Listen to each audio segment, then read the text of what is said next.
Hi everyone, this is me, your Ate Jen, ang inyong Ate Jen at Bilangarang Vlogger. So, for today's video nga pala mga ka-idol ay may isi-share ako sa inyo. So, eto na naman tayo sa ating isi-share. So, ikaw ba ay isang person na mahilig din mag-content or gumawa ng mga video at ikaw ba ay nangangarap din na yumaman or kahit hindi yumaman, yung magkapera lang or sumahod ba ng monthly sa pagiging content creator? Sa mga ka-idol kasi, yung mga content creator na napapanood natin, bago sila naging successful, syempre dumaan din muna sila sa matinding paghihirap. So, di ba nga, yung kasabihan nga natin ay hindi hindi basta-basta ang pagkakaroon ng swerte. So, di ba yung kasabihan nga na nasa Diyos ang awa, nasa tao ang gawa. So, natamaan naman ako dun kasi wala naman akong ginagawa. Charot! Ay.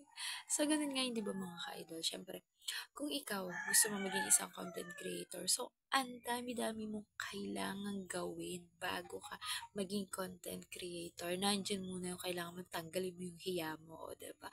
Kung kailangan mo maging parang may yoying, ano ka, yung para ka ng ano, alam niyo na kung ano yung yoying na sinasabi ko sa inyo mga ka-idol.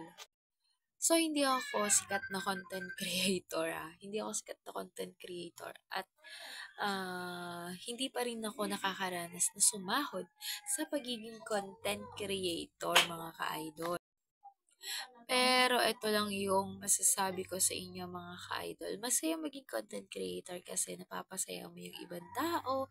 Tapos, dapat wag mo lang i-pressure. So, kagaya ko nga, alam nyo mga ka-idol, ako ay sumubok maging content creator. Pero, at the end, ako ay na-violation ni Blue App.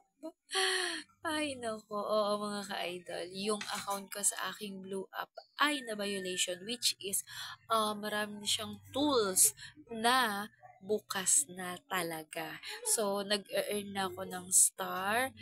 Meron na rin akong ads on Reels. Kaso nga lang na-violation ako kasi another video na naman natin na gagawin yung kung bakit ako na violation sa ads on Reels.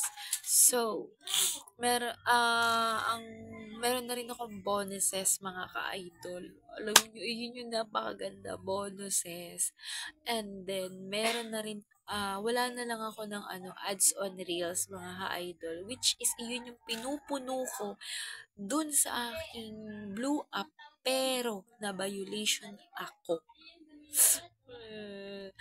So, kung hindi ka pa nakapalo, pumalo ka na sa akin. Baka nandito na yung mga sagot sa tanong mo. Thank you for watching.